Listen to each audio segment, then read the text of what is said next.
My name is Vanta Archibald.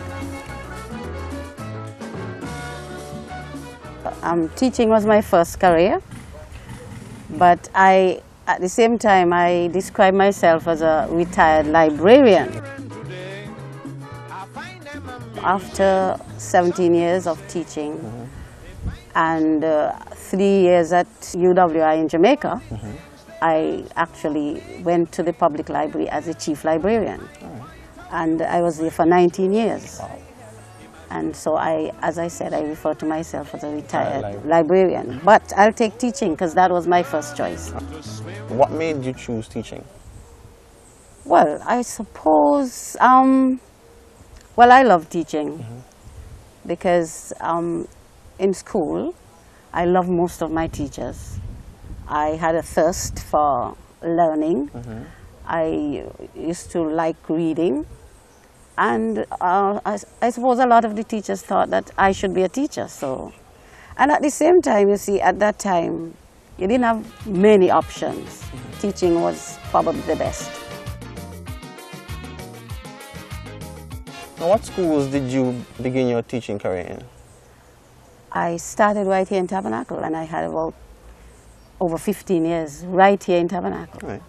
And then I did some small, like say 3 terms or 3 months teaching at Keon, Mansion, at Irish Town, and at St. Johnson Village. It used to be then, it is now Dr. William Connor. School, yes. I understand that the structure in terms of the classes back then were different to what the structure is today. Could you please explain that to us? Classes range from junior standard to 7th standard back then. You came to school at 5 and you left at 16.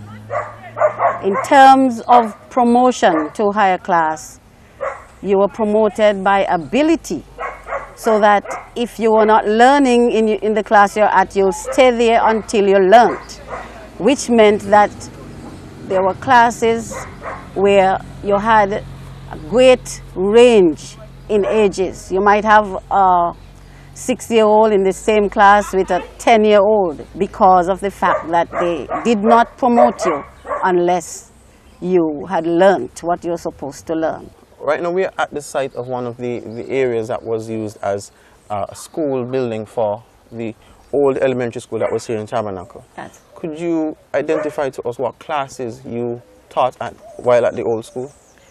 While at the old school, when I started with the juniors and went on to the older ones, but the majority of the time I was teaching, I taught seniors, the older children. The average class in those days were maybe sometimes 40-something. Wow. So, and even sometimes 60, so that the classes sometimes had to be shared by 2 teachers. Was there anything that made teaching back then difficult for you? Oh yes. Teaching was difficult. Well, there were good things, but what we found most difficult is the fact that there were large classes and there were small spaces.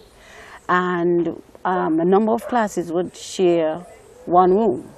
So it meant a lot of distraction, because you'll be teaching one class and somebody will teach in another, and it was confusing then. Another thing that made it difficult is that some of the children could not always be at school, so there was a lot of irregularity, because some of them had to help their parents to work. They would go in the morning and then they would leave sometimes and go back in the afternoon, so sometimes they would stay away for a day or 2. So that again was a problem.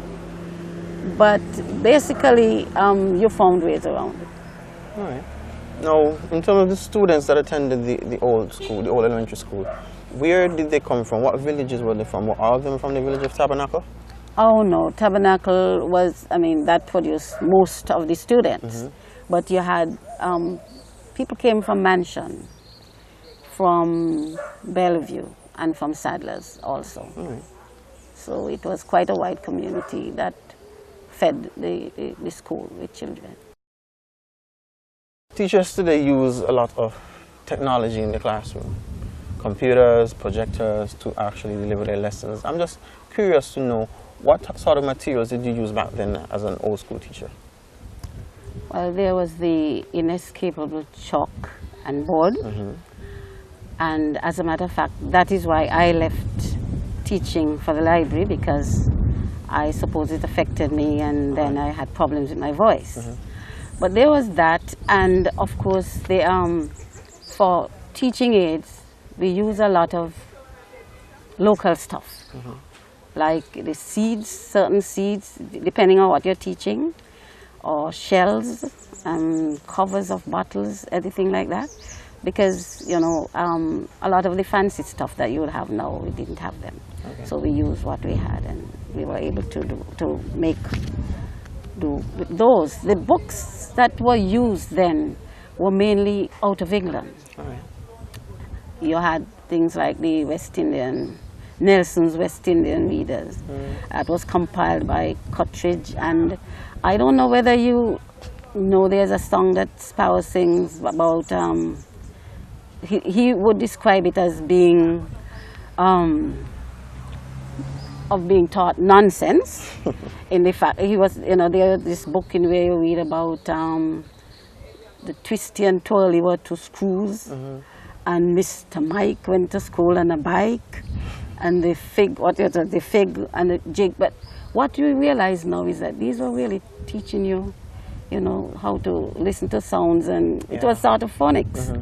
But it's the way they were taught that he was really, you know, making parody of. Later, we have had other books like the Caribbean Readers. I don't know if you would have used those, the Caribbean Readers. Used those in school. Right, and but most of the books that we read were either England, Canada, America, until later you got because the Caribbean Readers were written by West Indians. West Indian scholars from the UWI. As a teacher myself, I usually have a lot of interesting moments with my students. I'm just wondering, as a teacher yourself, what is your most memorable moment as a teacher? Well, I think I had more than you have, or that you'll ever have, because we really had a lot of good times then. And one of the most memorable experiences I had in Tabernacle School as a teacher is having one of my students actually win the national elocution contest. That was put on while we were celebrating statehood. I don't recall the text now, but the young lady who did it, Eliza Carey, she was really very good. She won in St. Kitts, and then when the Nevis contestant came over, she also won. So I was really pleased, not only for her, but for the school. Now, the school was then transferred at a point in time to the Tabernacle All-Age School. Now, what was that transition like, and what were some of the major changes that occurred? Okay, the transition, it was easy because mainly what was done is that we left that physical building and went to another that was newly built, and it was therefore, it had modern features, and it gave each class a room. So one of the interesting things is that teachers were able to be more flexible and innovative because of the physical atmosphere, you know. The classes were smaller because at that time we had started getting some persons to go to the Bastia High School and to the what we call the Bastia Senior School. And so the classes became small, and so the teachers were able to do a lot more with them.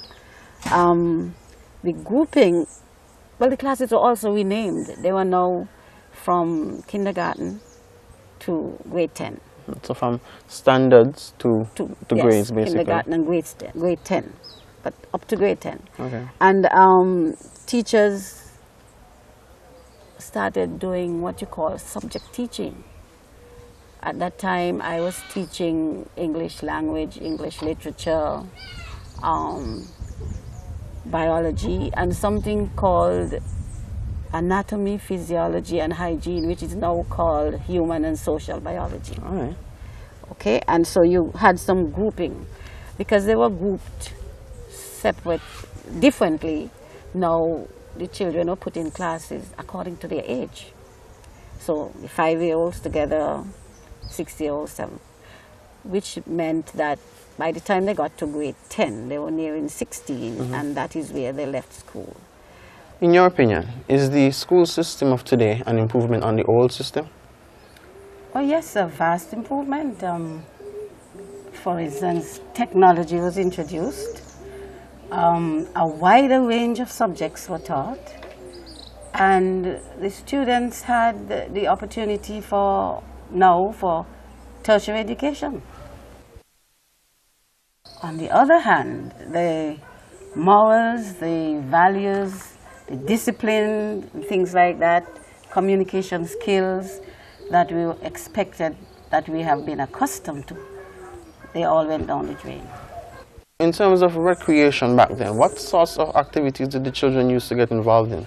They played a lot of games, jumping, skipping ones, wing ones, all these types of games were played. Then there was a lot of sports, what we used to call recess or break time. They would pitch marbles, they would play something called rounders.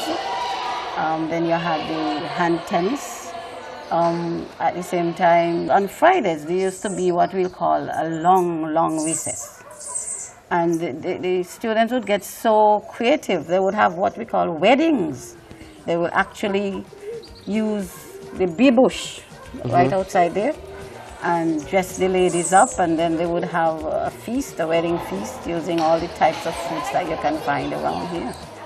So they had fun. They had a lot of fun. And even after leaving school, they would, in the evenings, hear stories from the older people. So that kept them going. And of course, there were some of them who read a lot. As a former teacher, and teachers tend to leave their mark on their students. And I'm sure that you can see or have some evidence of your stamp that you have put on this community of Tabernacle. Can you give us an idea of what sort of fruits do you see as a result of you being a teacher? That's a tricky one, in that I always think of us teachers at the Tabernacle School working as a team, you know, and so when I see persons who've passed through the school doing so well, I just think of it as the Tabernacle School product. But there are some persons who would actually talk to me and they would say, you know, that I was able to do this and that for them. And actually, quite a few of the persons who passed through my hands, they've made it very big outside there. We've had ministers of religion from this very village. I can think of two right now, Stedworth Lee and Charles Seaton. They both went that way. Then we have ministers of government. We have economists. We have managers of hotel, people in real estate. And these are people who I actually taught. Tabernacle School has a very rich heritage. We've had very good headmasters and mistresses, and the staff has always been very supportive. We have made a lot of firsts in the education process during the time way back when a lot of the modern amenities weren't around. I think, was the first school that actually started wearing uniform. And the thing is, the uniforms that we got together and decided on happen to be the same thing that is being worn at the Keon High School right now. We also used to have what you call a sports day. That was, I mean, the things that we did then was amazing because we did not have the environment to do it, and we went down to the pasture. We raced horses, we raced bicycles, we had all sorts of games. And at that time, Tabernacle was doing it. So I think that anyone who passed through the Tabernacle School should be a proud individual. I know I am. To enjoy any kind of happiness, knowledge is the key to success. Children go to school and learn well. Otherwise